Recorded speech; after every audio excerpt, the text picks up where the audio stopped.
تبارک فی القرآن المجید والفرقان الحمید لقد کان لکم فی رسول اللہ اسوۃ حسنہ صدق اللہ العظیم اللہم صلی علی سیدنا و مولانا محمد وبارک وسلم۔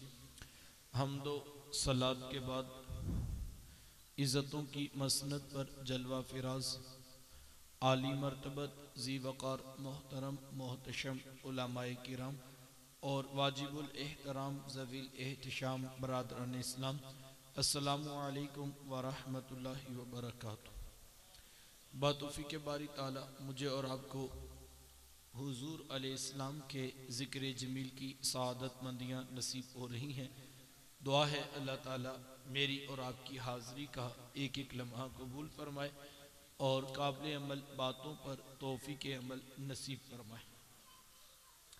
آپ جانتے ہیں کہ اللہ کے رسول صلی اللہ علیہ وآلہ وسلم کی جس وقت ولادت ہوئی تو 7 دن تک اپنی والدہ، اس کا ایکو آف کر دے، یہ آواز 2 بار آ رہی، جزاک اللہ۔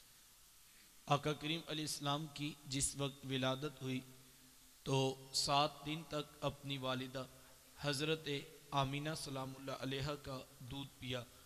8ویں دن یہ اعزاز دشمن اسلام ابو لہب کی کنیز ثویبہ کو حاصل ہوا۔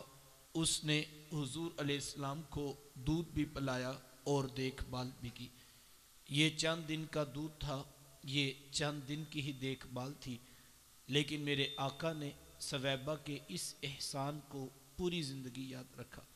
مکے میں تھے تو میری ماں کہہ کے پکارا کرتے، مدنی دور آیا تو یہاں مدینے سے ان کے لیے کپڑے بھی بھجوایا کرتے اور رقم کا بھی بندوبست کیا کرتے۔ یہ ہے شریعت، یہ ہے سیرت جو میرے حضور لے کر آئے۔ میرے حضور تشریف فرماتے، دور سے ایک بوڑھی خاتون کو اپنی طرف آتے دیکھا۔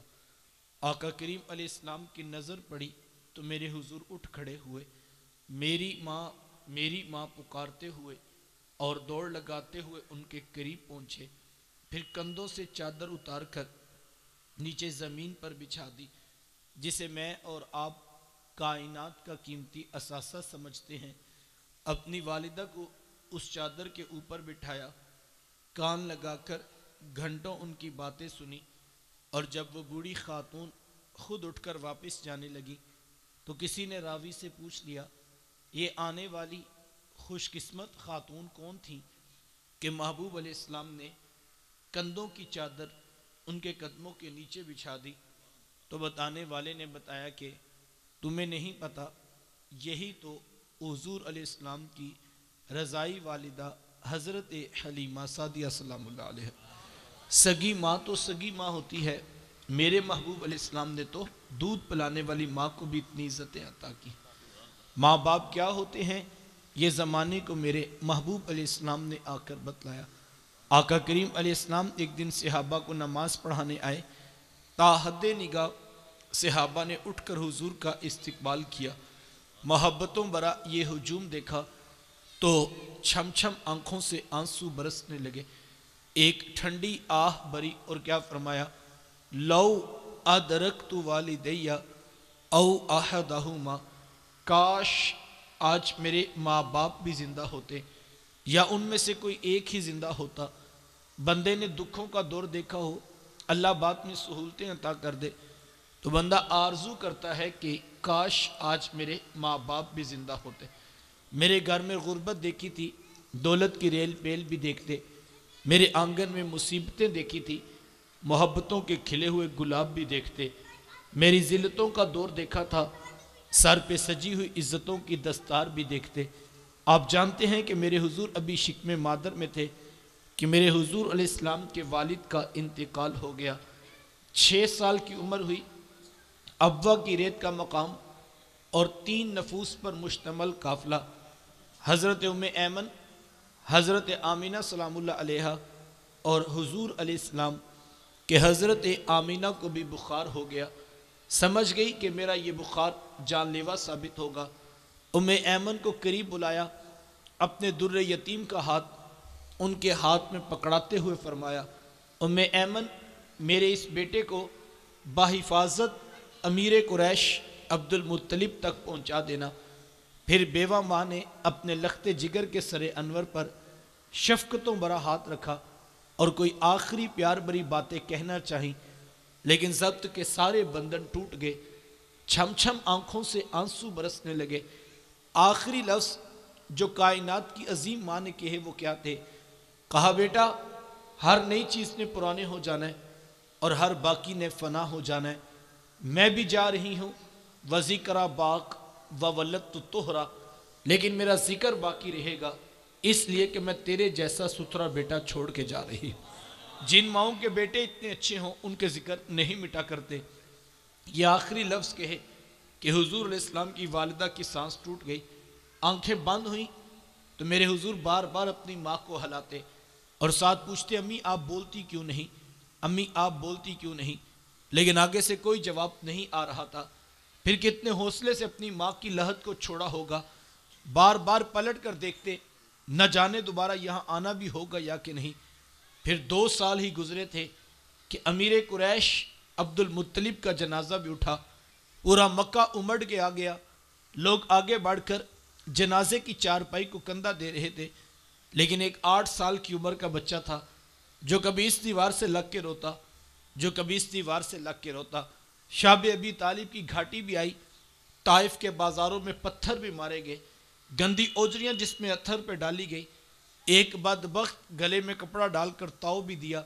اتنی کٹھن اور طویل صعوبتیں سہ لینے کے بعد آج جب میرے حضور علیہ السلام صحابہ کو نماز پڑھانے آئے، تا حد نگاہ صحابہ نے اٹھ کر حضور کا استقبال کیا، محبتوں برا یہ ہجوم دیکھا تو چھم چھم آنکھوں سے آنسو برسنے لگے۔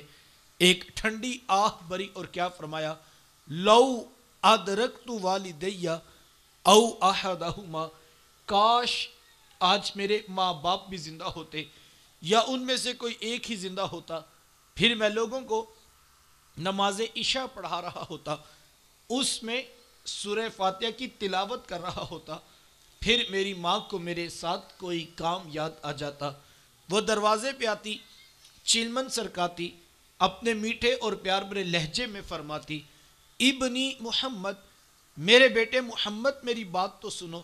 کہا لوگوں میں نماز کا مصلی چھوڑ کر پہلے ماں کی بات کو سن لیتا۔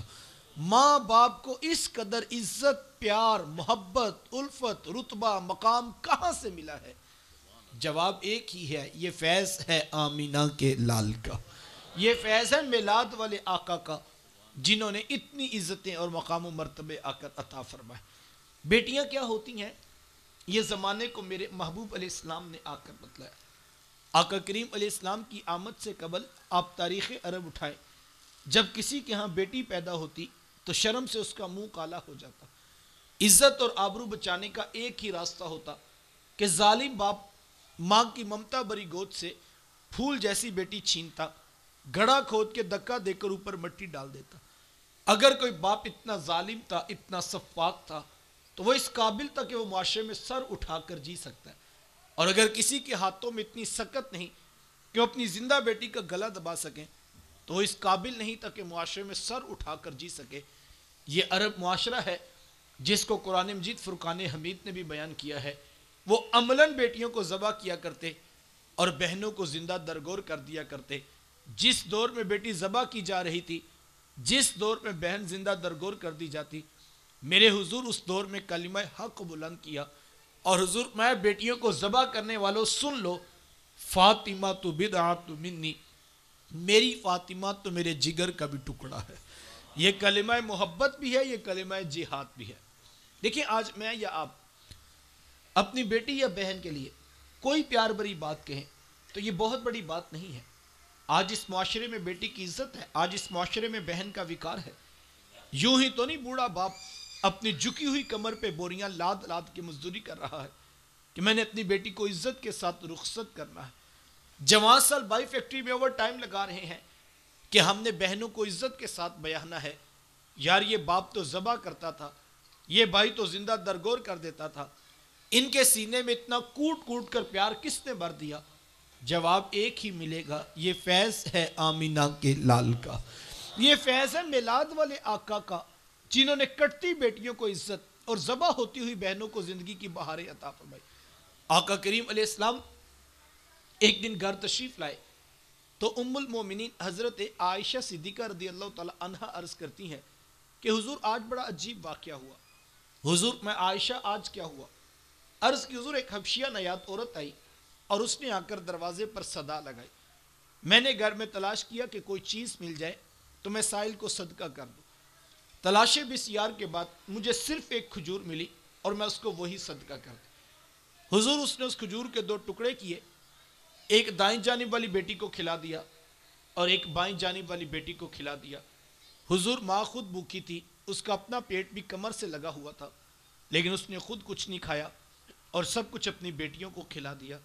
یہ کہتے کہتے ام المومنین آپ دیدہ ہو گئی، آنکھوں میں آنسو آ گئے۔ تو حضور میں سنو عائشہ، اگر کل قیامت کے دن ان بچیوں کی ماں کو جہنم میں جانے کا حکم ہو گیا تو یہ بیٹیاں درمیان میں آڑ بن کے کھڑی ہو جائیں گی کہ مالک ہم تو اپنی ماں کو جہنم میں نہیں جانے دیں گے، اللہ ان بچیوں کی سفارش قبول کر کے ان کی ماں کو جنت عطا کرے گا۔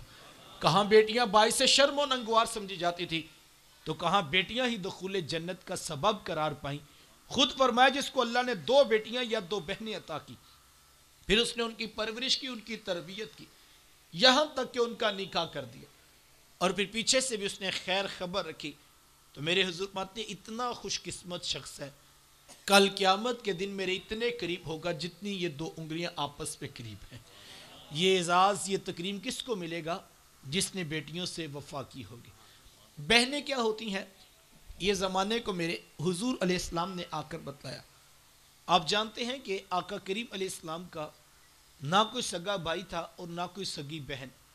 میرے حضور در یتیم ہیں، لیکن جب رضاعت کا شرف عطا کرتے ہوئے میرے حضور حضرت حلیمہ سعدیہ سلام اللہ علیہا کے یہاں تشریف لے گئے تو آپ جانتے ہیں کہ ان کی ایک بیٹی تھی جن کا نام شیمہ یا شیمہ بتایا جاتا ہے۔ وہ رشتے میں حضور علیہ السلام کی رضائی بہن لگتی تھی۔ قبیلہ بنو سعد کے رواج کے مطابق شام کو جب مائیں کھانا پکانے لگتی تو بہنیں اپنے بھائی گود میں اٹھا کر باہر کھلے میدان میں آ جاتی۔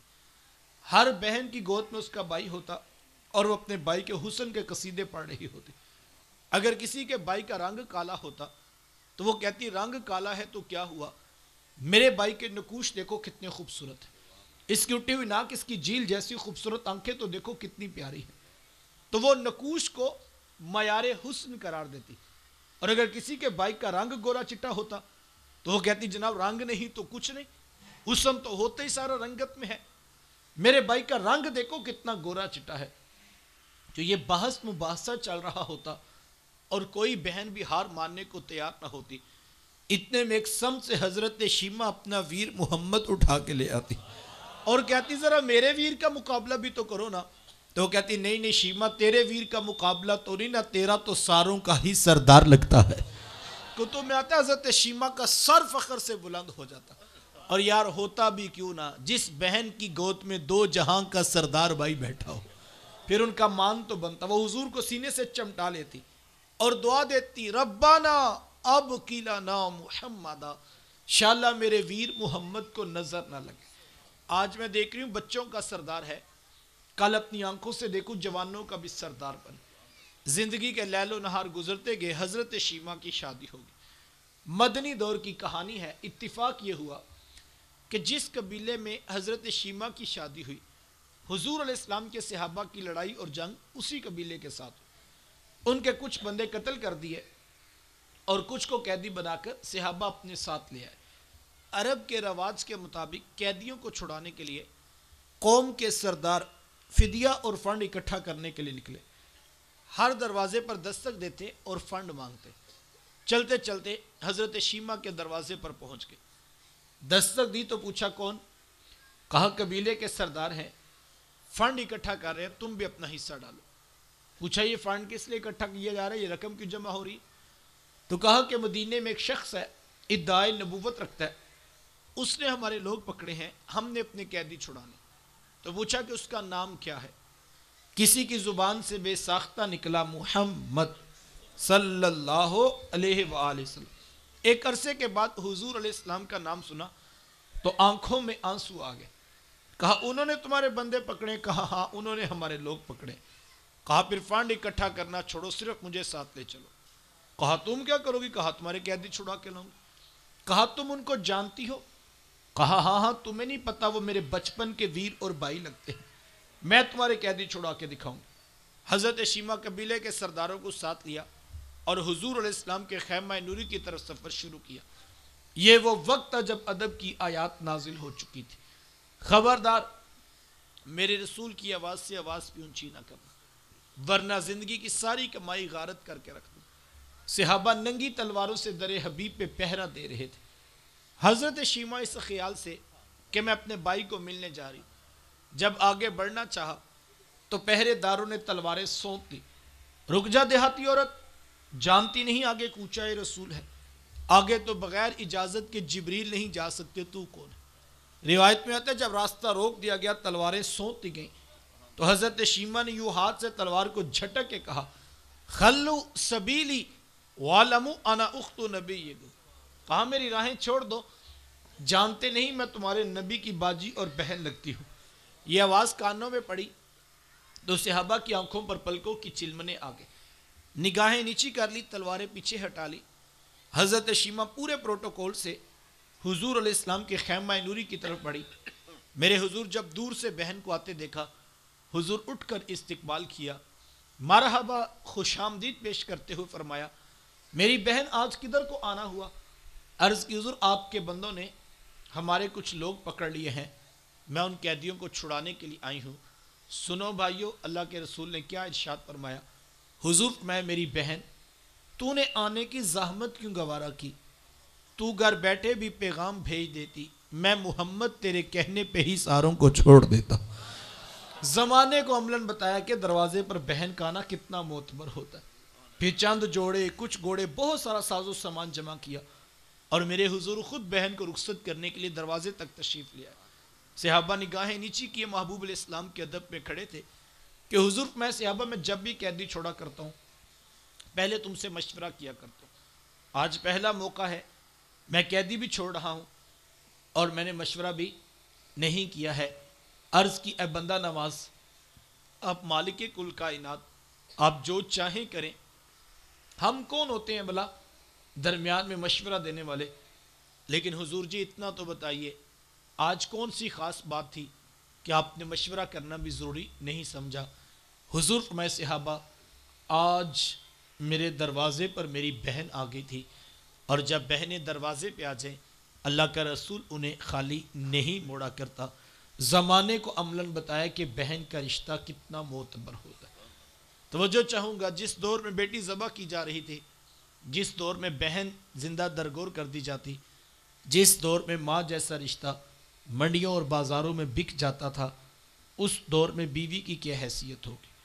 جبکہ آج کے اس تہذیب یافتہ دور میں بھی کچھ لوگ بیوی کو پاؤں کا جوتا خیال کرتے ہیں۔ یہ زمانہ جاہلیت کی باتیں ہیں۔ آقا کریم علیہ السلام نے ازواج مطہرات کے ساتھ جو حسن سلوک کی داستانیں رقم کی ہیں، زمانہ ان کی مثال نہیں لا سکتا۔ کسی کو میرے حضور عمیرہ کہہ کے پکارتے ہیں تو کسی کے لیے بکری کا بچہ ذبح کرتے ہیں اور گوشت کے مختلف ٹکڑے ان کی سہیلیوں کے ہاں بیچتے ہیں۔ حضور کثرت کے ساتھ حضرت خدیجہ الکبریٰ رضی اللہ تعالیٰ عنہ کا ذکر کیا کرتے ہیں۔ حضرت سیدہ عائشہ صدیقہ رضی اللہ تعالیٰ عنہ فرماتی ہیں کہ میرا جو ان سے رشتہ تھا ایک دن میری زبان سے بے ساختہ نکل گیا کہ حضور اللہ نے آپ کو بہتر ازواج عطا کر دی ہیں اور آپ ابھی تک اس بوڑھی عورت کو نہیں بھولے۔ فرماتی حضور کے چہرے پر جلال آ گیا اور حضور میں اے عائشہ مجھے خدیجہ کے بارے تکلیف نہ دو، جب پورے مکے نے میرا انکار کیا تھا ایک خدیجہ تھی جس نے میرا اقرار کیا تھا۔ کہا میں اسے کیسے بلا سکتا ہوں جب زمانہ میری مخالفت کر رہا تھا، لیکن خدیجہ میرے سے محبت کی دعوے دار تھی۔ فرماتی پھر میں نے ہمیشہ محبتوں کا ہی اظہار کیا، اور یہی حضرت خدیجہ الکبریٰ رضی اللہ تعالی عنہا ہیں۔ جب ان کا وقت آخر قریب آیا تو حضرت سیدہ فاطمہ الزہرا رضی اللہ تعالی عنہا کو بھیجا اور کہا بیٹا جاؤ جا کر حضور علیہ السلام سے چادر رحمت مانگ لو۔ سیدہ حاضر خدمت ہوئی اور آ کر عرض کی کہ میری والدہ چادر مانگ رہی۔ آقا کریم علیہ السلام نے چادر بھی اتار کر پیش کر دی اور ساتھ فرمایا بیٹا اپنی والدہ سے پوچھو یہ چادر کیا کر دی۔ یہ کہتے کہتے میرے حضور بھی ساتھ تشریف لے آئے۔ اور حضور میں خدیجہ تو نے چادر کیا کرنی ہے؟ عرض کی حضور مجھے جو بخار ہے لگتا یوں ہے کہ جان لیوا ثابت ہوگا، میری آرزو یہ ہے کہ مجھے کفن ملے تو آپ کی چادر رحمت میں ملے۔ یہ حضور علیہ السلام کی سیرت کا کتنا بڑا حوالہ ہے یار، کہ بیوی آرزو کر رہی ہے اگر مجھے شوہر کی چادر میں کفن مل جائے تو یہ رب کے حضور میری بخشش کی ضمانت ہوگی۔ آقا کریم علیہ السلام نے چادر بھی اتار کر پیش کر دی اور ساتھ تاریخ ساز جملہ ارشاد فرمایا، فرمایا خدیجہ تو نے تو صرف چادر مانگی ہے، لو ارتی جلدی لآتیتکی، اگر تو مجھ محمد کی جلد بھی مانگتی میں وہ بھی اتار کے پیش کر دوں۔ زمانے کو رشتوں کا تقدس میرے محبوب علیہ السلام کی دہلیز سے ملا۔ وقت سمٹ گیا صاحبو، یہ وہ محبتوں کا عنوان ہے، یہ وہ الفتوں کا پیغام ہے، یہ وہ جوڑنے والی تعلیمات ہیں جو لے کر میرے حضور اس کائنات میں جلوہ فراز ہوئے۔ خدا را جوڑنے کی کوشش کیجئے، سلو کر لینے کو حوصلہ پیدا کیجئے، معاف کر دینے کی عادت کو اختیار کیجئے۔ اس دنیا سے کوئی کچھ نہیں لے کر گیا، ہم خالی ہاتھ آئے تھے اور ہم نے خالی ہاتھ ہی قبر میں جانا ہے، یہ یقین پیدا کیجئے اور محبت بانٹنے کا مزاج پیدا کیجئے۔ توڑنا کوئی کمال کی بات نہیں ہے، یہ شیشے کا گلاس پڑا ہو، چھوٹا بچہ بھی پاؤں کی ٹھوکر مارے تو وہ توڑ کر دکھا سکتا ہے، توڑنا تو کوئی کمال نہیں، جوڑنا اصل کام۔ وہ کیا کسی نے کہا تھا توڑنے والے خاک کیا کرتے ہیں، توڑنے والے خاک کیا کرتے ہیں، جوڑنے والے کمال کیا کرتے ہیں، جوڑنے والے کمال۔ جوڑنا بڑا کام ہے، اسی لیے تھوڑے لوگوں کے حصے میں آتا ہے۔ کسی کے لیے کوئی اچھا کام کر سکیں، کسی کو حوصلہ دے سکیں، کسی کو معاف کر سکیں، کسی سے محبت سے بات کر سکیں۔ میں یہ نہیں تقاضا کرتا آپ سے کہ آپ پورے شہر میں پھول بانٹ دیں، شاید یہ مشکل کام ہوگا۔ میں یہ بھی نہیں کہتا آپ پورے شہر سے کانٹے اٹھا لیجئے، شاید یہ بھی مشکل ہوگا۔ لیکن میں اتنا ضرور کہوں گا صاحب، اگر بہت سارے پھول نہیں بانٹ سکتے، اگر بہت سارے کانٹے نہیں اٹھا سکتے، تو کم از کم کسی کی راہوں میں کانٹے مت بچھائیے۔ اٹھا نہیں سکتے تو بچھائیے مت، اچھا نہیں کسی کا کر سکتے تو کم از کم برا مت سوچئے۔ کسی کو جوڑ نہیں سکتے تو کسی کا دل توڑنے کا مزاج مت پیدا کیجئے۔ اپنے رویوں میں نرمی پیدا کیجئے، یہ زندگی کا خوبصورت جمال ہے جو ہمیں عطا کیا گیا ہے۔ اور مجھے یہاں واصف علی واصف یاد آ گئے اور میں بات مکمل کروں گا۔ واصف صاحب نے کسی دور میں ایک ادارہ بنایا جہاں بچے پڑھنے کے لیے آتے تھے، تو دل دریا تھا اور ہاتھ سخی تھا، تو کسی نے آ کر کہا کہ جی میرا بچہ پڑھنا چاہتا ہے لیکن فیس نہیں دے سکتے، تو فرمانے لگے کوئی بات نہیں، تم بچے کو بیچ دیا کرو، اس کی فیس ہم ادا کر دیں۔ کسی کی خود عطا کر دیتے، کسی کی جیب سے دے دیتے، کسی کی معاف کر دیتے۔ تو ایک دن وہ جو منشی اکاؤنٹنٹ ہوتا ہے وہ آ کر کہنے لگا حضرت یہ آپ کیا کر رہے ہیں؟ کہا کیا ہوا؟ کہا جتنی تیزی سے آپ بانٹ رہے ہیں اس طرح تو ادارہ نہیں چلے گا، فیسیں نہیں آئیں گی، اخراجات نہیں پورے ہوئیں گے، تنخواہیں نہیں ملیں گی، تو ادارہ تو ختم ہو جائے گا۔ تو واصف صاحب مسکرائے اور کہا صاحب تمہیں کس نے کہا میں ادارہ چلا رہا ہوں؟ میں ادارہ تو نہیں چلا رہا، میں تو اپنے جنازے کے بندے پکے کر رہا ہوں۔ کل جب میں مروں گا، جن کو میرے سے محبت ملی ہوگی، جن کو میرے سے چھت پیار کی ملی ہوگی، جس کے لیے میں نے آسانی بانٹی ہوگی، وہ میرے جنازے میں تو آ کے کھڑا ہوگا نا۔ تو دنیا سے بندہ کچھ بھی نہیں لے کر جاتا، صرف اپنے جنازے کے بندے اکٹھے کرتا ہے اور پھر چلا جاتا ہے۔ آقا کریم علیہ السلام گھر تشریف لائے، ایک حضور نے جانور ذبح کیا تھا، تو حضور آ کے پوچھا کہ عائشہ وہ گوشت کا کیا بنا؟ تو ام المومنین فرمانے لگی کہ حضور ہم نے سارا بانٹ دیا، اتنا بانٹا کہ سارا ہی بانٹ دیا۔